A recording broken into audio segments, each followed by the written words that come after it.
জনাব তারেক রহমান, আপনি 17 বছর দেশে ছিলেন না, আপনি জানেন না এখানে কি হয়েছে। ক্যান্সার আক্রান্ত গাজী ভাইকে ভুয়া মামলায় জেলখানায় রেখে বিনা চিকিৎসায় মৃত্যুর দিকে ঠেলে দেওয়া হয়েছে আমাদের ম্যাডামের মতো। ম্যাডামকে যেমন বিনা চিকিৎসায় ভুয়া মামলায় মৃত্যুর দিকে ঠেলে দেওয়া হয়েছিল। দুর্ভাগ্যের বিষয় হলো আজকে যারা মিডিয়ার স্টলওয়ার্টার এখানে বসে আছেন তারা কেউ গাজী ভাইয়ের জন্য টু শব্দ উচ্চারণ করেন নাই। এটাই বাস্তবতা। পদ্মা সেতু, মেট্রো রেল এবং এলিভেটেড এক্সপ্রেসওয়ে নির্মাণের গর্বিত অংশীদার বসুন্ধরা সিমেন্ট। 2 নম্বরে আমি নাম বলতে চাই আসাদ ভাইয়ের।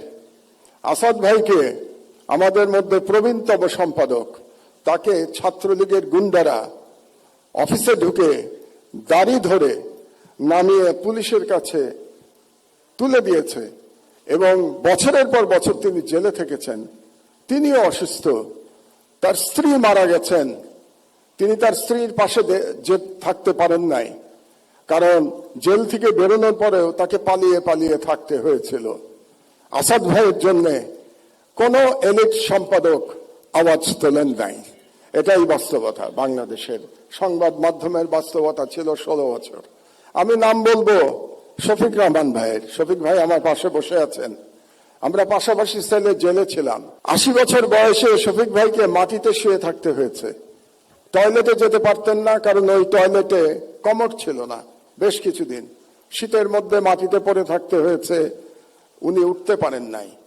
তারপরে যখন আমার পাশের রুমে আসলেন, ওনাকে ধরে ধরে আমরা ব্রেকফাস্ট করতে, দুপুরে খেতে আমরা একসাথে যেতাম, কত গল্প করেছি। শফিক রহমানের জন্য কেউ আপনারা দাঁড়ান নাই। এটাই ছিল ফ্যাসিবাদের চরিত্র। আরেকজনের নাম বলি কনক সরোয়ার। তার অপরাধ ছিল তিনি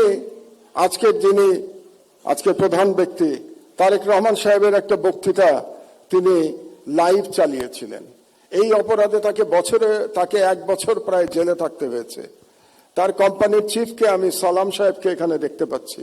শুধু তাই না, তার বোনকে ভুয়া মামলায়, ড্রাগের মামলায় একজন মহিলাকে, একজন গৃহবধূকে মাসের পর মাস জেলে থাকতে হয়েছে।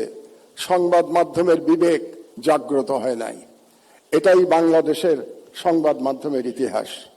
তো এই নামগুলো আমি বললাম এই জন্যে, আমি শিওর আমি না বললে আজকে বুকে হাত দিয়ে প্রত্যেকে বলতে পারবেন কেউ আপনারা এদের নাম বলতেন না আজকে। এই জন্যই আমি এই নামগুলো বললাম। জনাব তারেক রহমানকে একটা ছোট্ট পরামর্শ দিয়েই বক্তব্য শেষ করবো, 1 মিনিট। শেখ মুজিবুর রহমান মুক্তিযুদ্ধের সাথে জড়িত ছিলেন না। তিনি জানতেন না মুক্তিযুদ্ধ কিভাবে হয়েছে, এবং তিনি ফিরে এসেও জানার চেষ্টা করেন নাই মুক্তিযুদ্ধ কিভাবে হয়েছে।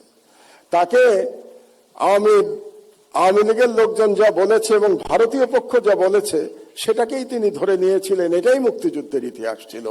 এই জন্যই তিনি ব্যর্থ হয়েছিলেন। জনাব তারেক রহমান, আপনি 17 বছর দেশে ছিলেন না, আপনি জানেন না এখানে কি হয়েছে। আপনার বিশিষ্ট লোকজন আপনাকে যা বলেছে এটাই আপনি শুনেছেন, এবং এখন যারা মিডিয়ার নতুন বন্ধুরা আপনাকে যেটা বলছে সেটাই আপনি শুনছেন, এবং সেটাই আপনি মনে করছেন এটাই বাংলাদেশের 17 বছরের ইতিহাস। বাংলাদেশের 17 বছরের ইতিহাস এটা না।